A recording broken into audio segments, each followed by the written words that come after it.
Hello students, Mansar maths classes की आज की इस वीडियो में आपका स्वागत है। आज इस वीडियो में हम क्लास 10th के चैप्टर 5 अर्थमेटिक प्रोग्रेशंस की एक्सरसाइज 5.2 में जो बचे हुए क्वेश्चन हैं करने वाले हैं। ये एक्सरसाइज और ये चैप्टर पूरा ही चैप्टर बहुत ही इंपॉर्टेंट चैप्टर है, इसलिए इसको आप अच्छे से समझें। इसके लिए आप वीडियो को लास्ट तक ज़रूर देखिए और अगर वीडियो अच्छी लगे तो लाइक और शेयर ज़रूर कीजिए। चलिए शुरू करते हैं एक्सरसाइज 5.2 में क्वेश्चन नंबर 16। क्वेश्चन नंबर 16 है, वह एपी ज्ञात कीजिए जिसका तीसरा पद 16 है और सातवां पद पांचवें पद से 12 अधिक है। Find an AP whose third term is 16 and its seventh term is 12 more than its fifth term.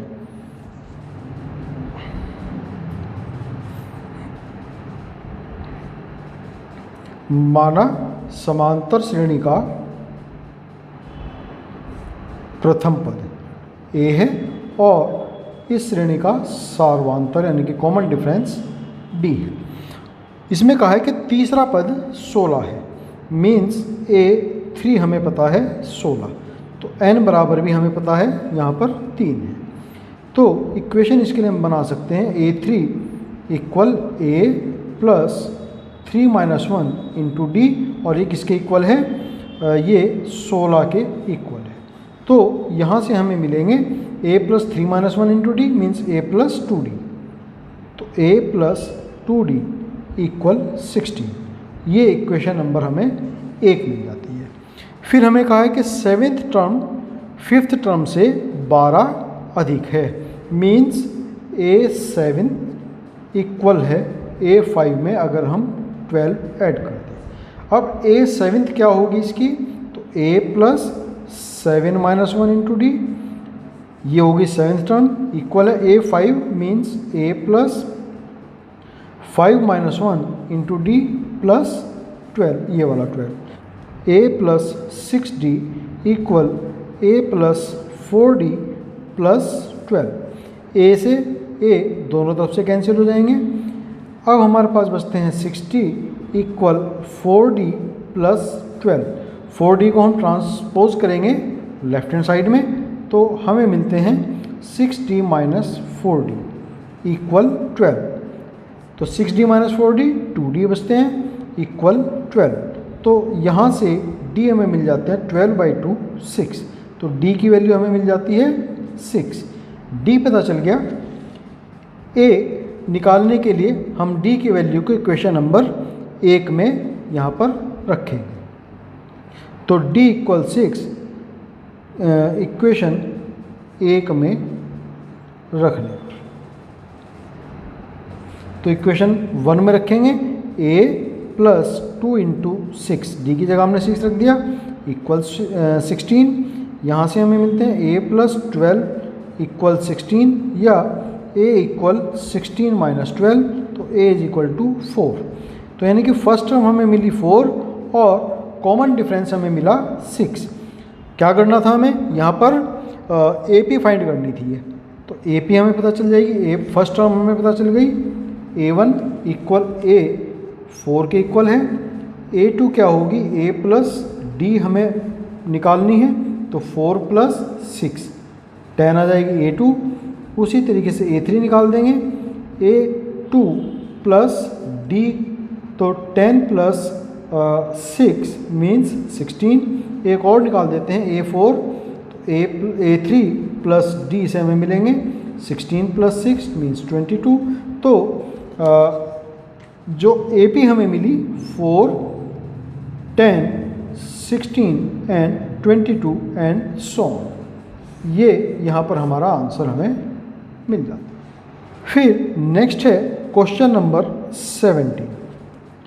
Question number 17 में एक हमें AP दी है 3, 8, 13 and so on up to 253। इस AP का अंतिम से 20वां पद हमें फाइंड करना है। 20th term from last term, अंत से, अंतिम से 20वां पद हमें फाइंड करना है। तो अंतिम से 20वां पद यानी कि m यहाँ जो हमें निकालना है, उसके लिए फॉर्मूला हमारे पास है nth टर्म फ्रॉम द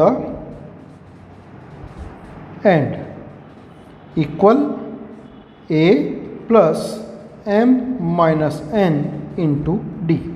यहाँ पर m क्या है? समांतर श्रेणी में पदों की संख्या और n क्या है यहाँ पर?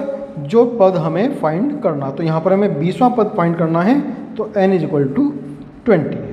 तो सबसे पहले हमें यहाँ पर m की वैल्यू फाइंड करनी है इस AP के माध्यम से। तो a बराबर हमें पता है 3, d हमें पता चल जाएगा 8 माइनस 3 मीन्स 5, और an भी हमें पता है 253 m।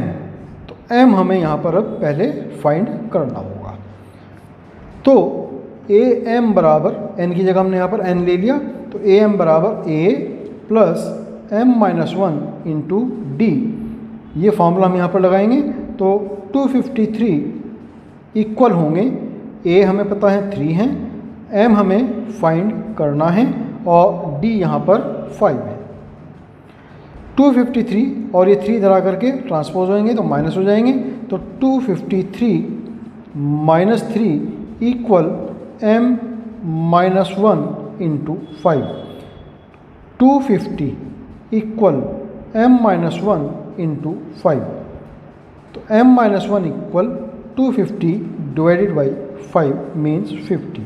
तो m इज इक्वल टू हमें मिले 50 प्लस 1 51, यानी कि इस AP में टोटल टर्म्स कितनी हैं? 51 है। तो अब हमें अंतिम से nवां यानी कि 20th टर्म हमें यहाँ पर फाइंड करना है। तो सूत्र हमने उसके लिए, फॉर्मूला हमने इसके लिए लिखा हुआ है, अंतिम से 20वां पद। तो a plus m minus n into D. a हमें पता है 3 है, प्लस m 51 माइनस n 20, क्योंकि 20वां पद हमें फाइंड करना है, और d भी हमें पता है, d हमारे पास है यहाँ पर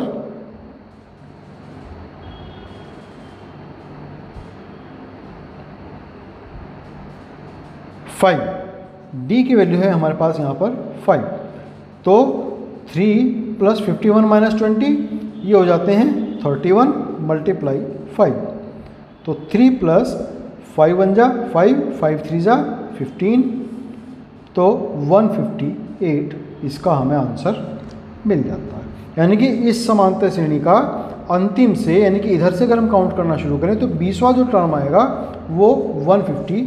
नेक्स्ट है क्वेश्चन नंबर 18। क्वेश्चन नंबर 18 है, किसी AP के चौथे और 8वें पदों का योग 24 है, छठे और 10वें पदों का योग 44 है। तो इस समांतर श्रेणी के प्रथम 3 पद ज्ञात कीजिए। For an AP, fourth, the sum of 4th and 8th term is 24 and sum of 6th and 10th term is 44. Find the first 3 terms of this AP. तो वही करेंगे। सबसे पहले तो माना जो इसका फर्स्ट टर्म है, प्रथम पद A, और इसका जो कॉमन डिफरेंस है सार्वांतर, वो हमने यहाँ पर D ले लिया। तो 4th और 8th टर्म इनका सम 24 है, तो पहले तो हमें 4th टर्म निकालना होगा। A4 हमें निकालना है, तो A plus 4 minus 1 into D, क्योंकि n की वैल्यू यहाँ पर 4 हमें मिल जाती है, तो वो आ जाता है A प्लस 3D। फिर और निकालना है इसका 8th टर्म, तो A 8 हमें निकालना है, तो n की वैल्यू यहाँ पर 8 हो जाएंगी। तो A plus 8 minus 1 into D means A plus 70। अब इन्होंने कहा है कि A 4th प्लस A 8 इन दोनों का सम 24 है, इक्वल 24। तो A 4 हमने निकाला था A plus 3D plus A 8 अभी हमने निकाला है A plus 7D equal 24। A plus A 2A मिल जाते हैं, 3D प्लस 7D 10D हो जाएंगे इक्वल 24, 2 से डिवाइड हो जाएगी इक्वेशन। तो यहाँ हमें मिलेंगे A प्लस 5D इक्वल 12, ये इक्वेशन नंबर 1 मिलती है। फिर इसी में कहा है कि 6th और 10th टर्म, तो A6 हम फाइंड करेंगे यहाँ पर, तो A plus 6 minus 1 into D हो जाएंगे, यानी कि A प्लस 5D। फिर उसी तरीके से 10th टर्म निकालेंगे, तो A 10th इक्वल होंगे A plus 10 minus 1 into D means A plus 9D। अब इन दोनों का सम कितना है, A6 प्लस A10 इक्वल है 44। तो दोनों को ऐड करेंगे, A प्लस 5D A6 हैं प्लस A10 की वैल्यू अभी फाइंड की है हमने A प्लस 9D और इन दोनों का सम है 44। तो A प्लस A 2A हो जाएंगे plus 5D plus 9D 14D हो जाएंगे इक्वल 44। 2 से इक्वेशन डिवाइड हो जाएगी, तो ये मिल जाएंगे A प्लस 7D इक्वल 22। ये हमें मिलती है इक्वेशन नंबर 2। इन दोनों इक्वेशंस को हमें सॉल्व करना है। तो by subtracting equation 1 from equation number 2, by subtracting equation 1 from equation 2। तो 2 थी A प्लस 7D इक्वल 22 और 1 थी A प्लस 5D इक्वल 12।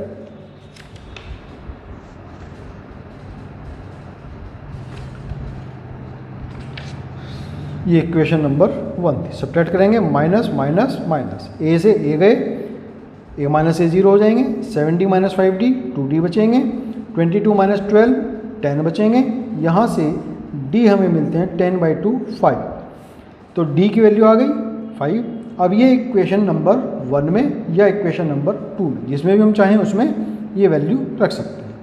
तो put D equal 5 in equation number 1। तो A प्लस 5D, तो D अभी हमने फाइंड किया है 5 है इक्वल 12। तो A प्लस 5 इंटू 5 25 इक्वल 12। तो A आ जाते हैं 12 माइनस 25 माइनस के 13। तो A is equal to minus 13 आए और D इक्वल 5 आए। फर्स्ट 3 टर्म्स हमें फाइंड करनी है। तो पहली टर्म तो हमें पता चल गई, A1 इक्वल A माइनस के 13, A2 equal A plus D means minus 13 plus 5 minus के 8। A3 A2 प्लस D से निकलेंगे, माइनस 8 प्लस 5 माइनस के 3।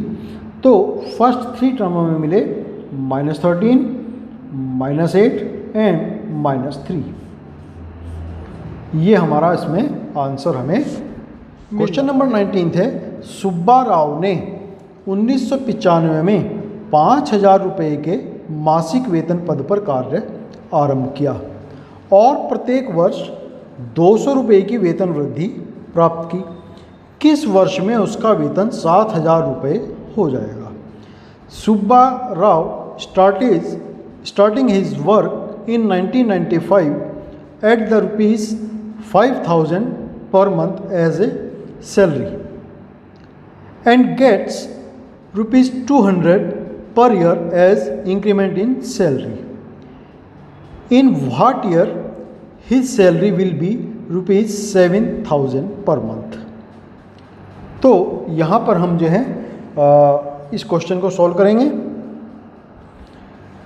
5,000 रुपये मासिक वेतन पर कार्य शुरू किया। प्रारंभिक वेतन, स्टार्टिंग सैलरी, कितना है ₹5000 पर मंथ। और इंक्रीमेंट वेतन वृद्धि, यानी कि ये हो जाएगा इसका डी, और ये प्रारंभिक वेतन जो है ये हो जाएगा हमारा फर्स्ट टर्म ए। और वेतन वृद्धि कितनी है ₹200 पर ईयर। तो किस वर्ष में उसका वेतन 7000 हो जाएगा, यानी कि अंतिम, यहाँ पर अगर हम इसको अंतिम कहें, अंतिम वेतन हमें पता चल गया यहाँ पर एल कितना है ₹7000। तो सीरीज़ क्या बनती है वो देखते हैं। 5000 से स्टार्ट हुआ, फिर नेक्स्ट ईयर 5200, फिर next year 5400 and so on up to 7000। तो ये हमारी यहाँ पर एपी बन जाती है। तो किस वर्ष में, यानी कि कितने वर्ष के पश्चात हमें यहाँ पर फाइंड, चूँकि स्टार्टिंग 1995 से हुई है, तो किस वर्ष में, यानी कि कितने वर्ष के पश्चात। तो एन हमें यहाँ पर फाइंड करना है। ए एन हमें पता है 7000। तो फॉर्मूला वही है, A N equal A plus N minus 1 into D. N हमें फाइंड करना है यहाँ पर। तो ए एन हमें पता है 7000, ए भी हमें पता है 5000 plus N minus 1 into d 200। 7000 5000 को हम इधर ट्रांसपोज करेंगे तो ये हो जाएंगे 7000 minus 5000 equal n minus 1 into 200। तो एन माइनस 1 इक्वल होंगे 7000 माइनस 5000 2000 डिवाइडेड बाई 200। तो ये मिले हमें 10, means n is equal to 10 plus 1 11, यानी कि आफ्टर 11 ईयर्स 1995 के बाद में 11 साल बाद में 7000 रुपये उनकी मासिक वेतन हो जाएगा। तो यानी कि किस वर्ष कहा उन्होंने, तो सुब्बा राव का वेतन ₹7000 होगा कब, 1995 में 11 ऐड कर दीजिए तो 2006 में। ये इस क्वेश्चन का हमें आंसर मिल जाता है।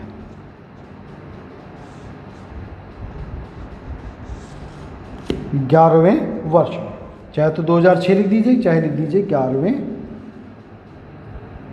वर्ष में 7000 होगा। 19। अब हम करेंगे इसमें क्वेश्चन नंबर 20। रामकली ने किसी वर्ष के प्रथम सप्ताह में 5 रुपये की बचत की और फिर अपनी साप्ताहिक बचत ₹1.75 बढ़ाती चली गई। यानी कि हर हफ्ते जो बचत उन्होंने की है, सेविंग्स उन्होंने की है, उनको ₹1.75 पर वीक वो बढ़ाती चली जाती है। एनवें सप्ताह में उनकी बचत ₹20.75 हो जाती है। तो एन ज्ञात कीजिए, मतलब कितने सप्ताह लगे कि उनकी बचत ₹20.75 हो गई। तो यहाँ पर वही कि प्रथम पद हमें पता है, कहाँ से इन्होंने बचत शुरुआत की, बचत का शुरुआती धन कितना है, ₹5।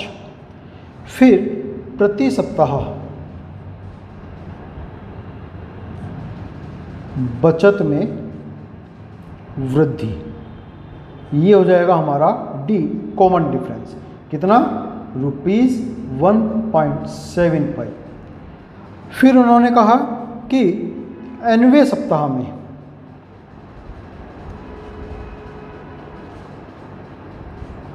कुल बचत कितनी हो गई, यानी कि ये हो गया ए एन ₹20.75, इतने रुपये उन्होंने।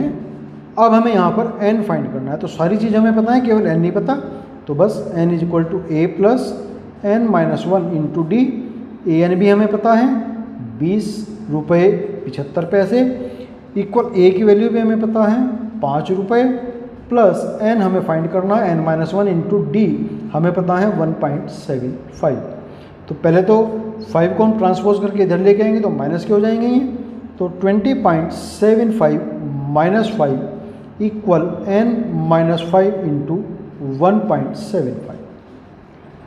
सब्ट्रैक्ट करने के बाद में हमें यहाँ पर मिलते हैं 15 रुपये 75 पैसे इक्वल n-1 इंटू 1.75। यहाँ से n-1 हमें मिलेंगे 15.75 डिवाइडेड बाई 1.75। दो प्लेस के बाद में न्यूमरेटर में डेसिमल है और दो ही प्लेस के बाद में डिनोमिनेटर में भी डेसिमल है, तो पॉइंट से पॉइंट हमारे निकल जाते हैं। तो ये मिलते हैं 1575 डिवाइडेड बाई 175। अब हमें इसको डिवाइड करना है, तो डिवाइड करने के बाद में हमें मिलते हैं यहाँ पर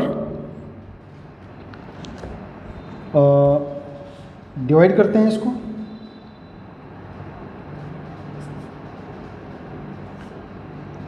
अगर ये 200 होता तो 200 × 1600, 8 बार, ये 175 है।